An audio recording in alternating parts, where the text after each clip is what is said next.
Moi, je crois qu'il faut, quand on discute de ça, d'abord réaffirmer qu'il faut défendre la laïcité telle qu'elle s'est exprimée en France, notamment dans la loi de 1905. Parce que, pour ma part, cette loi qui réaffirme deux choses, après il y a toute une série d'articles de loi, mais ça a été dit, les deux premiers articles de loi qui réaffirment d'abord la liberté de conscience. La liberté de conscience fait que nous avons tous des options spirituelles différentes. Certains croient en Dieu, d'autres n'y croient pas. Ceux qui croient parmi nous ne croient pas nécessairement au même Dieu, mais la laïcité permet que nous puissions tous vivre ensemble.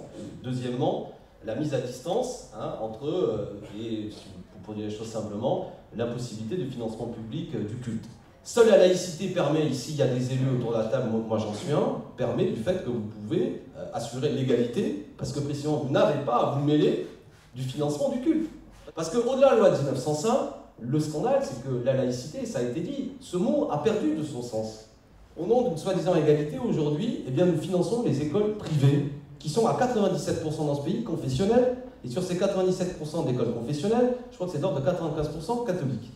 Il y a 9 milliards d'euros, 9 milliards, c'est-à-dire 25% de la somme rassemblée par l'impôt sur le revenu, qui sert à financer les écoles privées.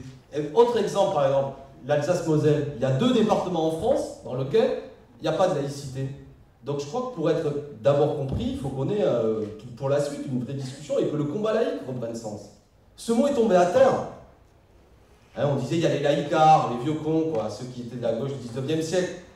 Et le Front National, lui, il mène une bataille sémantique.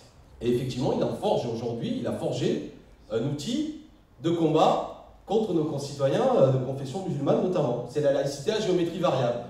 Moi, je ne partage pas le mot d'islamophobie, je ne l'utilise pas. C'est un mot dangereux. Pour dire les choses, il y a dans ce pays un racisme anti-musulman, oui.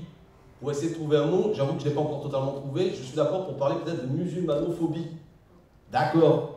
Mais je le dis clairement, on doit pouvoir critiquer dans ce pays les religions. On doit pouvoir dire je n'aime pas la religion catholique. On doit pouvoir dire je n'aime pas le judaïsme. Je n'aime pas l'islam. On doit pouvoir le dire. Charlie Hebdo a le droit de faire ses unes, même si vous les trouvez bêtes, et moi je les trouve bêtes parfois. On a le droit de critiquer les religions.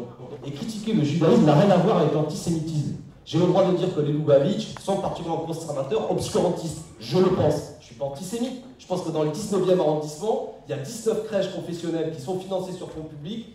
Lubavitch, je trouve ça scandaleux, moyenâgeux, je peux le dire. Voilà, je ne suis pas antisémite, mais je pense effectivement qu'aujourd'hui, ceux qui enferment leurs enfants dès le premier âge dans des crèches confessionnelles obscurantistes, ça me choque comme républicain. Merci beaucoup.